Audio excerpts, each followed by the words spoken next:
আজকের মাঠের নায়ক প্রাঞ্জল।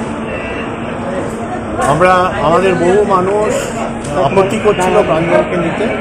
আমার মনে হয় প্রাঞ্জল বহু বড় রেফারি, কিন্তু ও ঠিক বড় ম্যাচটা টেম্পারমেন্ট নিতে পারে না।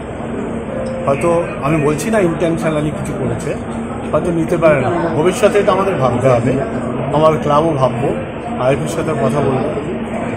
খুব কঠোরভাবে রেফারিং করিয়েছে, হয়তো অক্ষমতা এটাই প্রকাশ পেয়েছে। টিম ভালো খেলেছে, আরও ভালো খেলতে হবে। সবে 2টো ম্যাচ খেলেছে, 3টে ম্যাচ। ডার্বিটা একটু পরে হলে হয়তো ভালো হতো, আরও ভালো ম্যাচ খেলা যেত। আমরা আস্তে আস্তে ইমপ্রুভ করবো। আমাদের প্রচুর ছেলে আছে, আরও 15-20টা ছেলে আছে যারা আস্তে আস্তে লাইনে আসে। এখান থেকে আমাদের সিনিয়র টিমে নিতে হবে, এই পরিকল্পনা আছে। হোপফুলি এবছরও আমরা 2-3টে ছেলেকে নিতে পারবো। তুমি বলেছিলে যে একটা স্ট্রাইকার আসবে তামিলনাড়ু। হ্যাঁ, ও ছেলেটাকে দিল না, গোকুলাম ছাড়ি চেষ্টা করেছিলাম আমরা।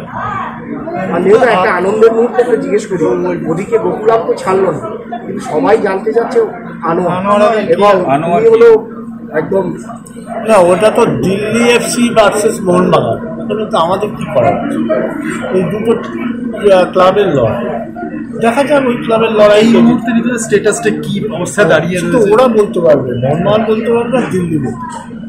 Am I to say any comments? ভবিষ্যৎ বলুন। Extra time.